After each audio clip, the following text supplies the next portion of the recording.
Much following all of this. This is an anomaly, this announcement time, and I know it always seems, oh, you're just doing a commercial for Apple. We're trying not to, but it is an industry bellwether.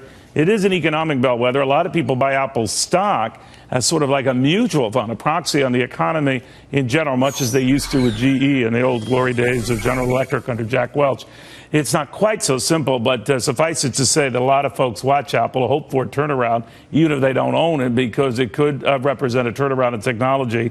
And does the technology need it? The NASDAQ is underwater on the year, and Apple stock, which had been up north of $3.50 a share earlier in the day, up under 50 cents right now. So it's a lot of those gains have faded. Now, again, we're going to hear these announcements as they come in, and again, others hope to move in sympathy or in support of that.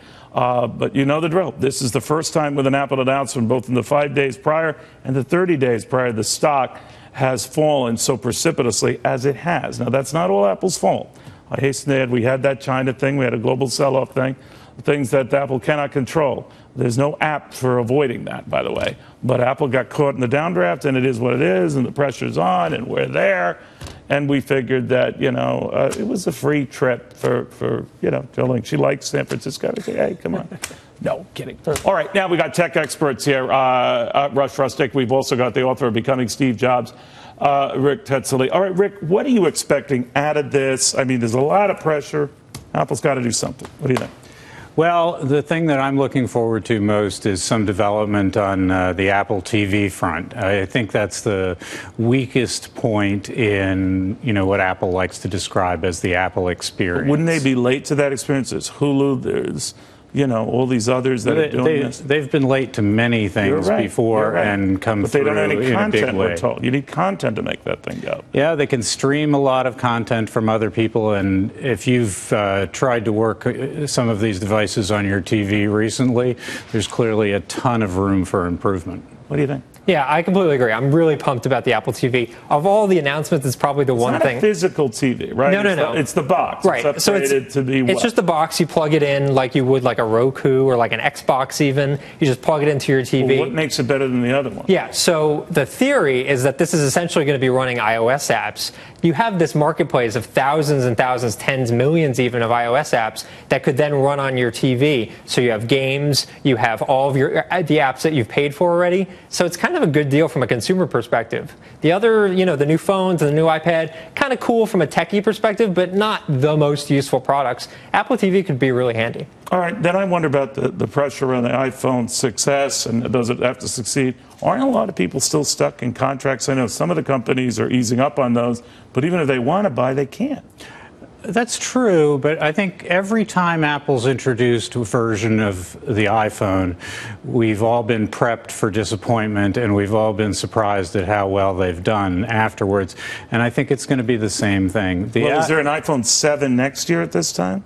There will be. There will be another, you know, a next iteration. Every year we go through this Pavlovian response to what they do. And I think, you know, I think we will for many years. Yeah. China's a wild card, too. Yeah. Not only as a market, but as the place where they make a lot of this stuff, right? Well, it's interesting because they've actually pulled back on the C model, the cheaper model that, you know, they essentially made for these emerging markets. So they're pulling away from that. They're trying to solidify themselves as this premium brand with all of these products. All right. Now, Ralph versus Susanna, are we looking at those live shots in San Francisco? Slightly delayed.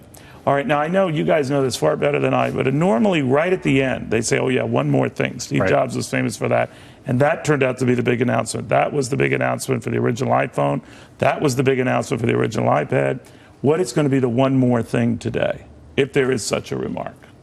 It's hard to say. I mean, I think people, essentially all the announcents were effectively leaked before the press conference happened. So yeah, we've that got never happened. That's the big difference. That's the big difference between now and when Steve was around. There's this whole cottage industry about ruining the announcements, basically. Yeah. And you know, Fast Company, where I'm from, is sort of part of that industry. And you guys started it. Well, you know, we do that, and it's very hard for there to be one more thing that truly surprises what would be the market, you. let's say, for a larger iPad? Who would use that? It would even have a stylus, I'm told. Yeah, so that's more for design folks. I mean, that's a large iPad that you're holding there. That's not... This is my Bible. That's your Bible, exactly, but it's not ideal. I want one that's 30 inches. Have you ever seen Shep Smith's show? Shep has like these gigantic gigantic. You can't even hold screen. them. It's like a desk. Yeah, he can't even hold them. He's tried to take them out of the studio, but they're gigantic screens. Yeah. Is that the way the world's going? I think it is, and I think there's so many people who would use it. I mean, in my family,